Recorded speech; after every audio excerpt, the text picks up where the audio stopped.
রাজধানীর বাইরে তেলের পাম্পগুলোতে সাময়িক চাপ থাকলেও সরবরাহ ও বিক্রি স্বাভাবিক রয়েছে। সংকট আতঙ্কে রাজশাহী, চাঁপাইনবাবগঞ্জ ও চুয়াডাঙ্গায় তেল নিতে পাম্পগুলোতে বাড়তি চাপ লক্ষ্য করা গেছে। মোটরসাইকেল চালকরা স্বাভাবিক চাহিদার তুলনায় কয়েক গুণ বেশি তেল নিতে চান।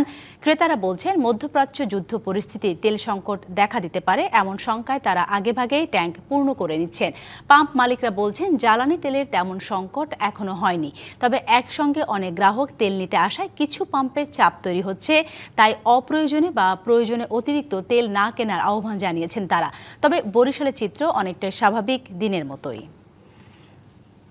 দেশজুড়ে জ্বালানি তেলের দাম বৃদ্ধির আশঙ্কার খবরে বিভিন্ন জায়গায় পেট্রোল পাম্পে হঠাৎ ভিড় বেড়েছে। বরিশাল থেকে এ বিষয়ে জানাতে যুক্ত হচ্ছেন সহকর্মী জিয়াদ মাহমুদ। জিয়াদ, আমরা দেখেছি যে সামাজিক যোগাযোগ মাধ্যমে ছড়িয়ে পড়া সম্ভাব্য সংকট এবং গুজবের কারণে তেলের পাম্পগুলোতে উপচে পড়া ভিড় লক্ষ্য করা যাচ্ছে। বরিশালের কি অবস্থা, সেখানকার গ্রাহকরা কি বলছেন?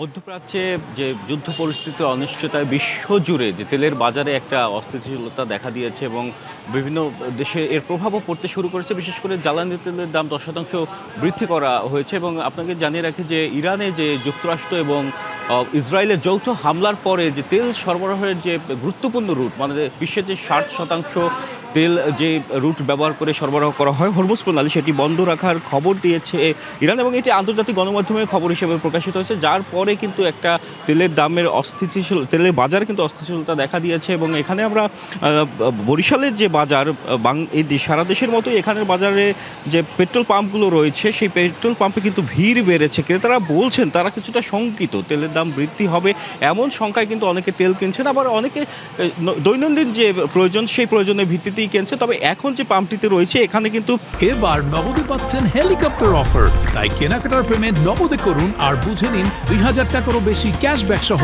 Helicopter ride. পেমেন্ট শুরু করুন আজই। বলা যায় মোটামুটি ভিড় রয়েছে এবং তাদের বেশিরভাগই কিন্তু এখানে যারা কিনতে এসেছেন তারা কিন্তু একটু শঙ্কা থেকেই কিনতে এসেছেন এবং তারা বলছেন যে তেলের দাম বাড়তে পারে এমন শঙ্কা থেকেই তারা ট্যাঙ্ক ফুল করে নিচ্ছেন। যদিও এখানে যে পাম্প রয়েছে, যে যারা রয়েছে তারা আমাদের জানিয়েছেন যে এখানে একটু লিমিট করে বেচা কেনা হচ্ছে, মানে 500 থেকে 600 টাকা পর্যন্ত তারা অকটেন কিংবা পেট্রোল বিক্রি করেছেন যাতে মজুদ ফুরিয়ে না যায়। এখানে একজন রয়েছেন, আসলে আপনি কি তেলের দাম বাড়বে এমন সংখ্যায় কিনতে এসেছেন না দৈনন্দিন প্রয়োজনের নিমিত্তে কিনতে এসেছেন? জি, অবশ্যই আমি তেলের দাম বাড়বে দেখি আমি কিনতে আসছি, ঠিক আছে। আর বর্তমান যে সরকার, তারে দোষারোপ করার এখানে কিছুই নাই, ঠিক আছে।